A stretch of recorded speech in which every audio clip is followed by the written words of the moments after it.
Akech, amos ya inyaka geno ni ngima. An benda ngima maber. Something very special has happened.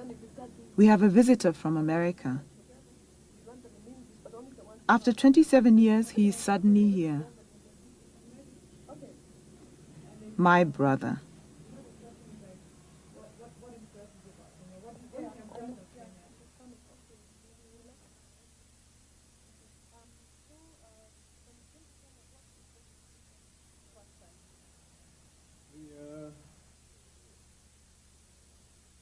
My father was Kenyan, right? And he was a Luo.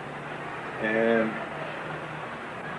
the story that was told when I was young was of this brilliant young African who'd come to America to learn the white man's magic and then bring it back to Kenya to develop the country.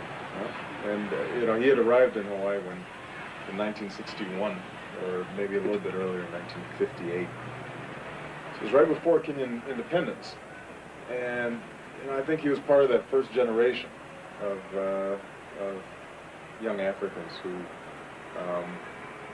went west with all kinds of promise. And that's where he met my mother, and they got married. And then he left when I was about 2. And over the years we'd write occasionally, and I finally got a chance to meet him when I was like 10. He was a very impressive figure, and a little frightening because he had this deep voice and this British accent, and was quite bossy and sure of himself and intimidating.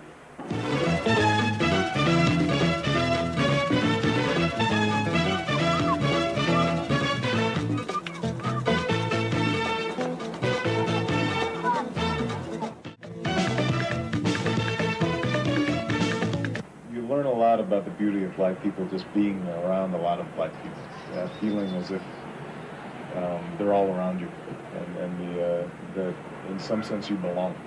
Even though, ironically, a lot of Africans will look at black Americans and say, they're Wazungus, or they're white people. Ironically, it was the death of our father that brought us together. Since then, we had kept in touch through letters. Our letters, however, did not prepare us for when we would finally meet. I was afraid that Barak, my brother, would not be comfortable with us. I was also afraid that we would not know how to relate to him.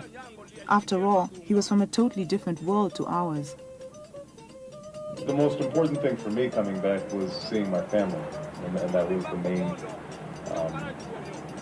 the main purpose, and I think the thing that moved me the most was going to Home Squared and meeting my grandmother and my brothers and my uncles. So you like it? Yes. Okay, let's try it on. We have to try it. Even though it's hot, you tell her, even though it's hot, we still have to try it just to make sure it fits. It's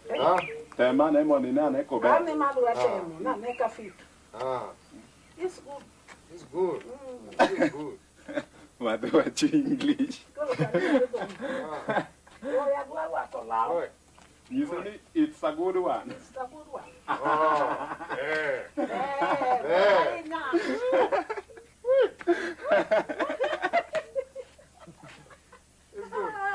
It's good.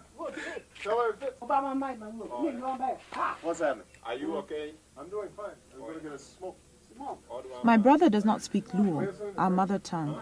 We're forced to talk in English. A white among blacks, the family jokes. Through discussion, Barak is able to learn about the traditions of his forefathers. Unfortunately, a lot of the explanations for the ways of the Luo are not known anymore. The answers to his questions are often vague and unsatisfactory. Why is it that Obongo had to build the hut down in that direction, down there? Why did we have to move out of the house? What did this mean? What did it mean? Move out of this compound. Right. Yeah. Yeah. What did it mean? Traditionally, somebody like Obongo, he can't build in the grandfather's compound. He's not allowed. He's not allowed. So if he wants to build, he has to build out.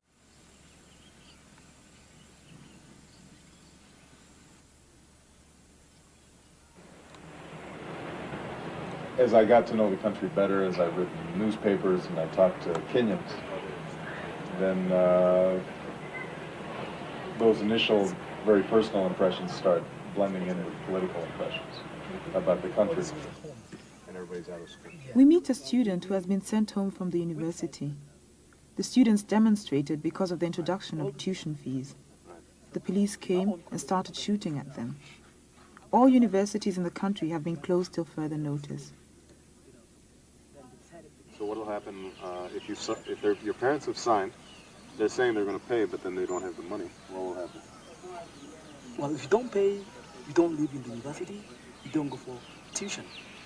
So You can't attend class. yeah, it's as good as missing your place. I see. Yeah.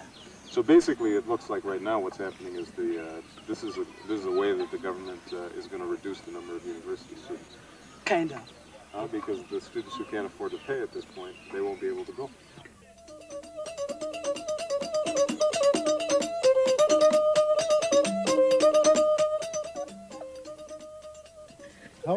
Alma, how is this woman related to us? Ask Granny. She's saying, hello, how are you, my son? How do you say mother? Mama. Mama. You wouldn't have imagined, could you?